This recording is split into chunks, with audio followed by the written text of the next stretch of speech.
Alors je vais tester aujourd'hui un nouveau format, c'est un format sur l'actualité, je sais pas si je vais le garder, mais voilà, je teste pour voir un petit peu. Alors qu'est-ce qui s'est passé ces derniers temps dans le monde de la photo? Et bah c'est ce qu'on va voir tout de suite. En avant, Guingamp. Avant de commencer, je rappelle que sur mon site photomaniac.fr, vous pouvez retrouver une version gratuite sur les bases de la photo, je vous invite à vous y inscrire si c'est pas déjà le cas. Alors pour l'actualité matérielle, on a Laowa, donc L-A-O-W-A, qui continue la diversification de son parc optique pour hybride en proposant une nouvelle focale fixe, manuelle et très lumineuse. Après l'Argus 35 mm f0.95 ff, Venus Optics présente l'Argus 45 mm f0.95 ff. Donc en gros c'est pareil mais c'est pas la même distance focale. C'est un 45 mm au lieu d'un 35 mm. Alors cette optique ne comporte ni système d'autofocus ni stabilisation optique et n'est pas tropicalisée non plus, donc ne résiste pas en gros aux intempéries.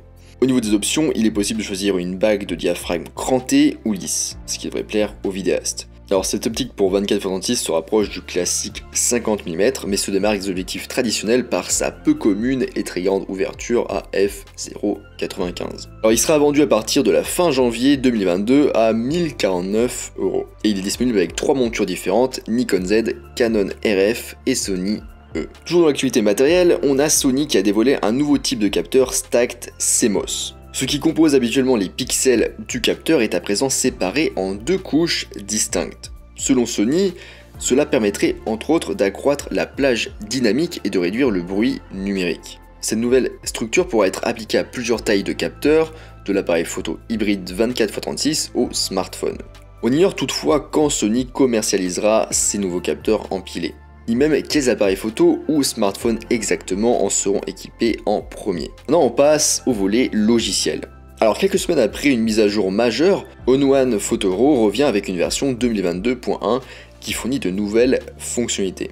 Alors cette nouvelle fonctionnalité, c'est un outil de déformation, une option mettant en évidence les poussières du capteur, la possibilité de conserver en mémoire des étapes de retouche, des fonctionnalités de recherche avancées et la possibilité de créer des albums dynamiques. ON1 précise également que le logiciel est désormais compatible avec les fichiers RAW des appareils Canon EOS R3, Sony A7 IV, Ricoh GR3X et Panasonic Lumix GH5 II. On passe au volet culture. La galerie Le Château d'Eau présente la première exposition majeure en France de Nicholas Nixon, qui est une figure emblématique de la photographie documentaire américaine de ces dernières décennies, rien que ça.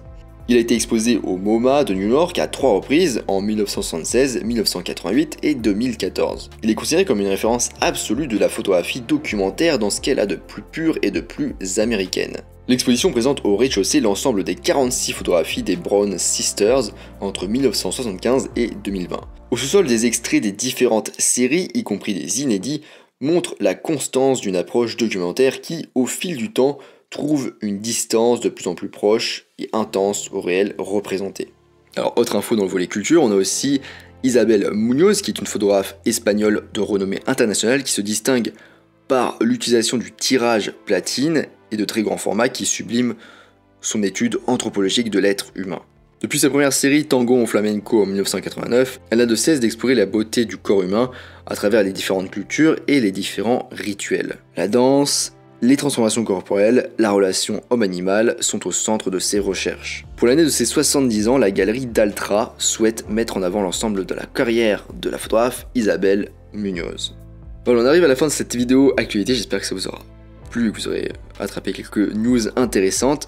Je vous rappelle que sur mon site photomaniac.fr, ma formation gratuite sur les bases de la photo est toujours accessible. Moi je vous laisse ici et je vous dis à bientôt sur les internets mondiaux.